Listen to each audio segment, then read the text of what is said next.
राज पर्चा पढ़ने के बाद मैडी को बुलाता है। मैडी राज को अपने प्लान में शामिल होने के लिए बोलता है। राज मैडी का साथ छोड़ देता है। उसके बाद राज सेठ के गांव जाता है, जहां रतनपाल से मुलाकात होती है। रतनपाल राज को सेठ के मिलने का समय बताता है। अब आगे। तीनों भैया क्या खाएंगे आप? क्योंकि राज भैया तो गए होंगे आपके गांव। मेरे गांव? हाँ, और हो सकता है शाम को घर पर भी ना आए। तो तुम ऐसा करो छोटू, तुम खाना सिर्फ अपने लिए बनाना,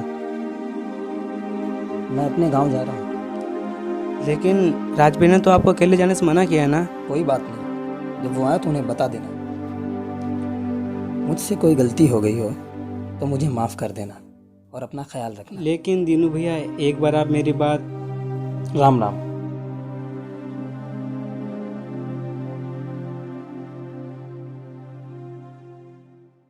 सेठ जी, आपके दिल्ली चले जाने के बाद भीखू तो एकदम पगला गया है। डबुआ ने सब गड़बड़ कर दिया, वरना अब तक अपना काम हो चुका होता। अब ये पत्रकार अगर अपने कब्जे में आ जाए, समझ लो अपना काम हो गया।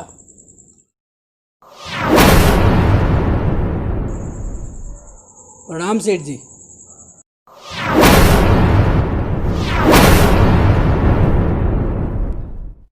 प्रणाम राज साहब, प्रणाम। तशरीफ रखिए। मुझे मालूम था आप मुझसे मिलने ज़रूर आएंगे। बैठिए। कुछ सवालों के जवाब हैं जो सिर्फ आप दे सकते हैं। सवाल जवाब करना तो पत्रकारों की फितरत होती है राज साहब। तशरीफ रखिए, आइए बैठिए। लीजिए, पहले चने खाइए। अब आराम से बैठकर पूछिए, क्या पूछना चाहते हैं। धन्यवाद सेठ जी। मेरा पहला और सीधा सवाल आपसे, भीखू और दीनू का आपसे क्या संबंध है? अरे वही भाई जो मालिक और नौकर का होता है।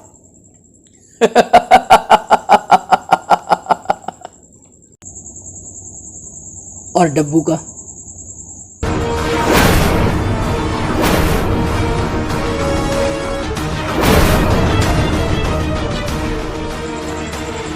मतलब की बात करो पत्रकार साहब। ये बताओ, मुंह बंद करने का कितना पैसा लोगे?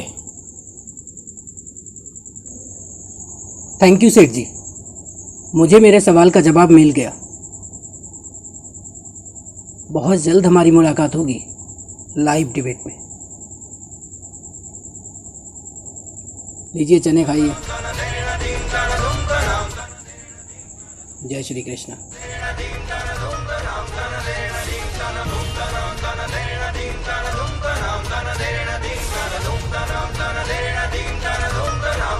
अरे पत्रकार महोदय, सुनो तो।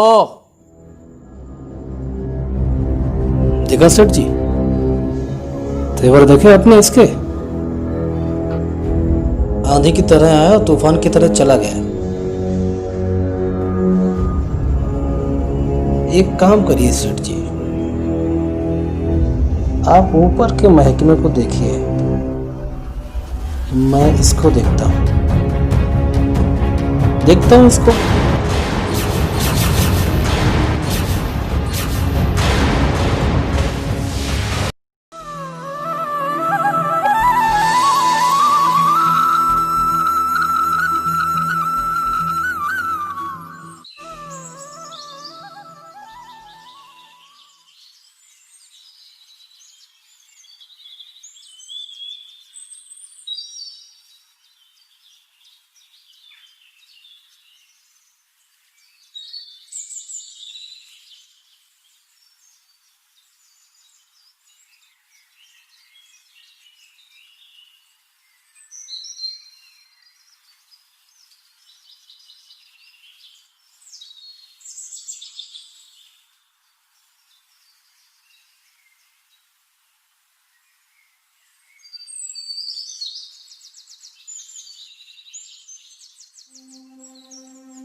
अरे भीखू भैया, राम राम भीखू भैया। राम राम। इधर कहाँ? सेठ जी से मिलना था, सोचा दयाराम को साथ ले जाऊं, इसलिए दयाराम के पास जा रहा था। अब दयाराम का सेठ जी के पास क्या काम? मैं हूँ ना, मैं आपके साथ चलता हूँ। लेकिन अब लेकिन कुछ नहीं भैया, मैं हूँ, मैं आपके साथ चलता हूँ। सेठ जी वहाँ फार्म हाउस पे बैठे हैं, चलिए मैं आपके साथ चलता हूँ।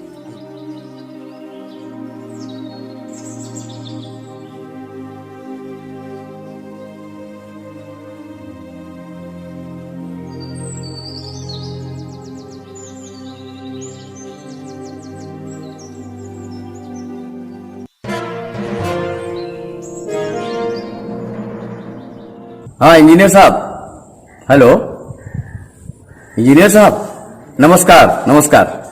हाँ मैं सेठ बोल रहा हूँ। अरे वो फैक्ट्री के नक्शे के संबंध में आपसे कुछ बात करनी थी।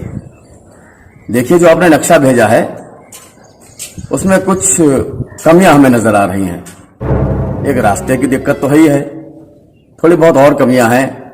मैंने आपके पीए को सब कुछ बता दिया है। अरे कैसी बात कर रहे हैं, पेमेंट तो सब कुछ क्लियर हो ही जाएगा, समय से क्लियर करवा दूंगा। प्रणाम सेठ। हाँ कुछ गेस्ट आ गए हैं, मैं आपसे बाद में बात करता हूं, फिलहाल आप देख लीजिएगा। ओके नमस्कार। प्रणाम।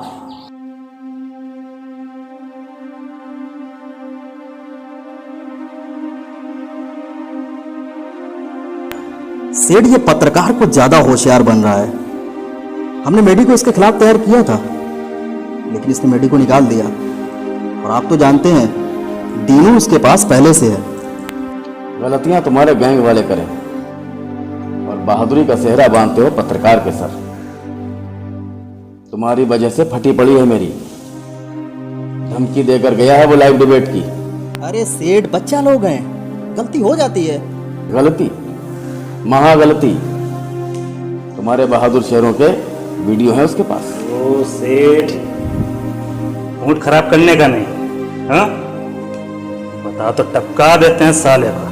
हलवा है टपका देना, अब ये हंगामा खड़ा हो जाएगा। अरे तो हो जाने दीजिए ना हंगामा। आप हो ना, आपकी एक कॉल और सारा हंगामा शांत। ठीक है माली साहब, सांप भी मर जाए और लाठी भी सलामत रहे, आखिर इज्जत का मामला है ना।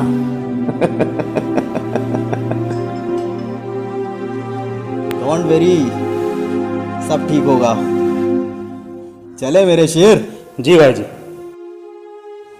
चलता हूँ सेठ जी। प्रणाम।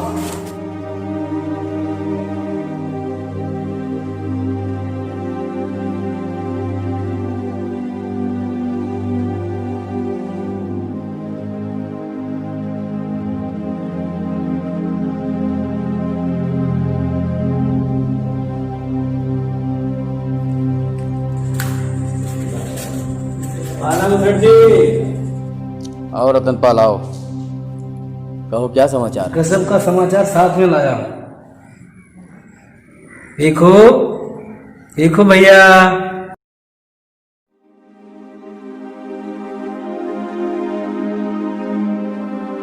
अरे भीखू, सुना है तुम्हारा भाई दीनू अभी तक नहीं मिला। जी सेठ जी, आपसे मदद की उम्मीद लेकर आए हैं। अरे भीखू भैया, उम्मीद तो अब हम तुमसे लगा बैठे हैं। मैं कुछ समझा नहीं सेठ जी। देखो भीखू भैया, ईट भट्टा बंद करके फैक्ट्री खोलने जा रहे हैं। अब उसमें आने जाने के लिए रास्ते की जरूरत है, वो तुम्हारी मदद के बिना संभव नहीं।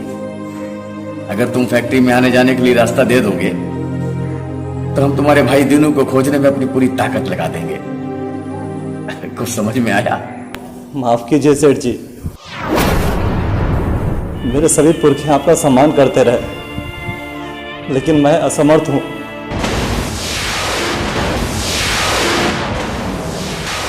आपके दिल्ली जाने के बाद मैं आपका पागलों की तरह इंतजार करता रहा।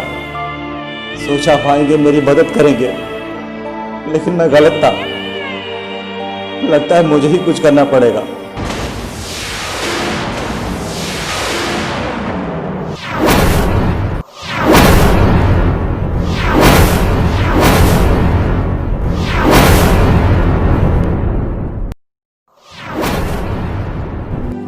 घर पर नहीं है भैया। मैंने गांव में कई लोगों से पूछा, किसी ने उन्हें देखा ही नहीं।